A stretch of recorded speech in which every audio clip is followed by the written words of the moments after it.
وہ حسین کی بہن تھی جن کی طبیعت خراب ہو گئی. ان کے شوہر نے دوا لا کے دی, طبیعت ٹھیک نہیں ہوئی. شوہر بولے چلو میں تمہیں حکیم کے پاس لے چلتا ہوں, تمہارا ہاتھ پکڑ کے مرض دیکھ لیں گے اور جو دوا ہوگی وہ تشخیص کر دے گا, کھا لو گی ٹھیک ہو جاؤ گی. حسین کی بہن بولی نہیں, میں غیر مرد کے ہاتھ میں ہاتھ نہیں دوں گی, میں اس کے سامنے نہیں جا سکتی. کہا تم ہاتھ مت دینا لیکن پردے سے چلو, تو میں جا رہا ہوں تمہارے ساتھ میں. اسلام اتنی اجازت دیتا ہے, طبیعت ٹھیک نہیں ہو رہی ہے.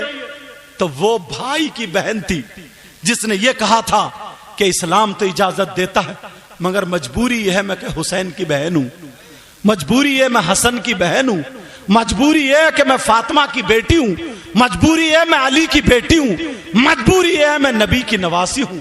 آج تمہاری بہن کیوں نہیں کہتی, تمہیں دیکھ کے سر پہ آنچل کیوں نہیں رکھتی, تم نچکئیے ہو گئے, نچکئیے. ارے یہود و نصارہ نے تمہیں چھکا بنا دیا, چھکا. تم نہیں جانتے ہو, شکل دیکھیے تم نے, اپنی صورت دیکھیے.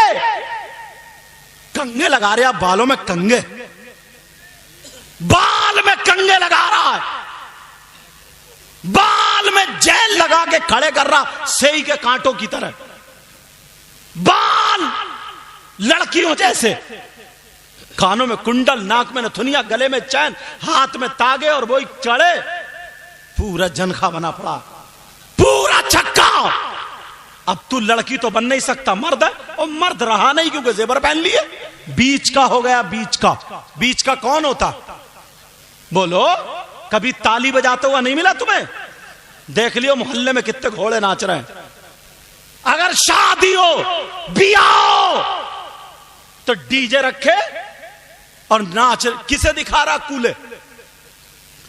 یہ گانوں پہ جو کولے مٹکائے جا رہا ہے کسے دکھا رہا؟ چھت پہ تیری ماں کھڑی ہے, ماں کو دکھا رہا. دروازے پہ تیری بہن کھڑی ہے, بہن کو دکھا رہا. دیوار پہ تیری بھانجی کھڑی ہے, دوسری دیوار پہ تیری بھتیجی کھڑی ہے. ارے دکھا کسے رہا؟ یار مسلمانوں کی شان یہ تھی کہ اگر غیر مسلم لڑکی بھی نا مسلمانوں کے محلے میں رہتی تھی تو اپنے آپ کو سیو اور محفوظ سمجھتی تھی, اور وہ کہہ دیا کرتی تھی میری عزت پہ آنچ نہیں آ سکتی. کہا اتنے دعوے سے کیوں کہہ رہی ہو؟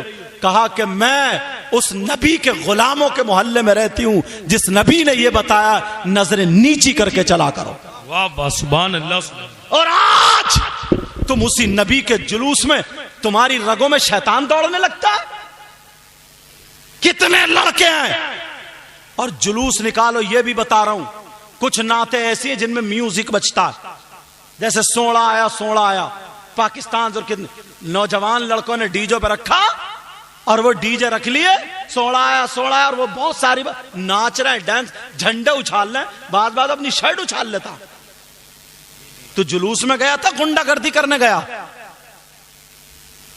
جلوس غلام نبی کرتے ہیں, لفنگے نہیں. کچھ لڑکے ہیں جیسے غیر مسلموں کا محلہ دیکھا, ادھر کا دیکھا, الٹے سیدھے نعرے لگانا شروع کر دیے. بھڑکا رہا تو دوسروں کو. نبی نے بھڑکایا نہیں تھا. نبی نے کیا کیا تھا معلوم ہے؟ تو لڑائی پھیلا رہا, تو موٹر سائیکلیں توڑ رہا, غیروں کے محلے میں جا کر کے گالیاں بک رہا, نعرے ایسے لگا رہا ہے جس سے اسلام بدنام ہو رہا. نبی نے کیا کہا تھا معلوم ہے؟ ایک بڑھیا نبی کو گالیاں دیا کرتی تھی, پیٹ بھر کے گالی دیتی تھی. مکے کی سڑی ہوئی بڑھیا تھی وہ. عورتیں کہنے لگی او بڑھیا تم کیوں اتنا برا بھلا کہتی ہو؟ کہا دیکھ نہیں رہے ہو کتنے ایمان لے آئے. اوروں سے کہتی تھی تم بھی محمد کا چہرہ مت دیکھیو. ایک عورت نے کہا اگر تم نے دیکھ لیا نا تو تم بھی کلمہ پڑھ لو گی. بڑھیا بولی میں رہوں گی نہیں, اب مکے میں ہی نہیں رہوں گی. بڑھیا نے رات میں باندھ لی پٹلیا تگڑی, اور اٹھا کے دیکھا تو اٹھی نہیں. بڑھیا کمزور, مال زیادہ تھا, اب اٹھی نہیں تو صبح صبح دروازے پہ کھڑی ہو گئی. ارے یار وہ پانی ہے, میری طرف دیکھو نا, تم تو ایسے ہوٹ پھیر رہے ہو. وہ بڑھیا دروازے پہ صبح صبح کھڑی ہو گئی کہ کوئی آئے اور میرا یہ بوجھ اٹھا دے. دیکھا تو ایک چاند سے چہرے والا آ رہا، کالی زلفوں والا آ رہا. اس نے آقا کو دیکھا نہیں تھا، وہی آقا آ رہے ہیں. دیکھ کے کہنے لگی بیٹا تم مکے میں رہتے ہو؟ کہا جی مائی مکے میں رہتا ہوں. لڑ گئے کیا پانی پہ؟ اچھا توجہ رکھو بیٹا توجہ. کہاں بیٹا اتنے اچھے لوگ بھی مکے میں رہتے ہیں، تم کہاں رہتے تھے؟ تم ایسے ہو تو تمہاری ماں کیسی ہوگی، تمہارا باپ کیسا ہوگا؟ اللہ بیٹا باتیں مت کرو بیٹا، آرام سے بولو. کہاں تمہارا باپ کیسا ہوگا؟ کہا مائی کام بتاؤ. کہا بیٹا میرا وہ بوجھ ہے وہ اٹھوا دو گے؟ نبی بولے میں تو آئے اسی لیے ہوں. گئے اور جا کر کے دیکھا تو وہ جب بوجھ اٹھایا تو وزن تو بہت تھا، مگر نبی کے سامنے کیا حیثیت. نبی نے اٹھا لیا اور بڑھیا کو دیکھا، بڑھیا کمزور. کہا مائی اگر رکھ دیا تو بچو گی نہیں، سر پر رکھ دیا پچک جاؤ گی. کہا مائی سنو، اگر اجازت ہو تو میں اپنے سر پہ رکھ لوں، تم کمزور ہو بوجھ زیادہ، جہاں کہو گی وہاں چھوڑ کے آ جاؤں گا. کہا بیٹا رکھ لے. اور رکھنے کے بعد کہا بیٹا اتنے اچھے مکے میں لوگ ہیں، اتنے شریف، اور ایک وہ محمد نام کا میرے آقا کو گالی دینا شروع کر دی.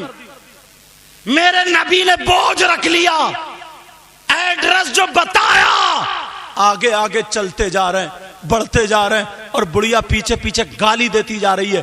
نبی کو خوب کوس رہی ہے، گالیاں دے رہی ہے، اور کہہ رہی ہے بیٹا تو جانتا ہے محمد کو، تو بھی مت ملیے. سنا اگر جو مل لیتا ہے نا وہ کلمہ پڑھ لیتا ہے، بڑے لوگ ایمان لے آئے. میرے نبی گالی سنتے جا رہے ہیں، چلتے چلے جا رہے ہیں، سنتے جا رہے ہیں، چلتے چلے جا رہے ہیں. وہاں پر پہنچ گئے جہاں پر پتہ بتایا تھا، تو میرے نبی نے بوجھ اتارا رکھ دیا. کہا مائی لو اب میں چل رہا ہوں. بڑھیا بولی نہیں مکے کی رہنے والی ہوں بیٹا، میں تجھے مزدوری دوں گی، ایسے جانے نہیں دوں گی. کہا مائی مزدوری نہیں لیتا. جب اتنا کہا اس بڑھیا کو کیا پتا تھا، او بڑھیا کس سے باتیں کر رہی ہو، ارے مزدوری کسے دے رہی ہو، دنیا تو کھاتی انہی کے نام کا صدقہ ہے، ارے سب کچھ انہی کے صدقے میں تو ہے، سب کچھ انہی کے صدقے میں بنا ہے. اب بڑھیا کہنے لگی نہیں بیٹا اچھا جا تو رہا ہے، لیکن جاتے جاتے ایک بات بتا دے بیٹا، تیرا نام کیا ہے، نام بتا دے. جب مکے کے لوگ مکے کی برائی کریں گے تو میں تیری مثال پیش کر دوں گی، میں تیرا نام بتا دوں گی. تیرا نام بتا کر کے مکے کی خوبصورتی میں 4 چاند لگا دوں گی. نبی نے سوچا پول کھل جائے گی. نبی نے کہا نہیں بوڑھی ماں نام کا کیا کرو گی، کام ہو گیا مجھے جانے دے. کہا بیٹا اگر زندہ رہی اور تیری ماں ہوئی تو تیرے ماں کے قدم ایک مرتبہ ضرور چوموں گی. بیٹا تو ایسا ہے تو تجھے جنم دینے والی تیری ماں کیسی ہوگی، میرے لال نام بتا دے. میرے نبی کہہ رہا نہیں مائی. تو پھر کہا بیٹا ایسے جانے نہیں دوں گی، پہلے نام بتانا پڑے گا. او لوگوں سنو، ایک دوسرے کو گالی دینے والوں، جھگڑا پھیلانے والوں، پھر اپنے آپ کو نبی کا غلام بتانے والوں، تم نے نبی کی زندگی کہاں دیکھی ابھی؟ میرے نبی نے فرمایا او مائی ارے جس محمد کو تم وہاں سے یہاں تک گالی دیتی ہوئی چلی آئی ہو وہ محمد کوئی اور نہیں، میں ہی محمد ابن عبداللہ ہوں. جب اتنا کہا تو بوڑھی کی آنکھوں میں آنسو آ گئے اور کہنے لگی بیٹا جو میں نے کانوں سنا تھا وہ غلط تھا، کان کھول کے سن لے بیٹا، اگر تو ہی محمد ہے تو میں کہتی ہوں جب پھر تو ہی تو پیغمبر ہے. بیٹا بعد میں جانا، پہلے اپنی بوڑھی ماں کو کلمہ پڑھا کر کے جانا.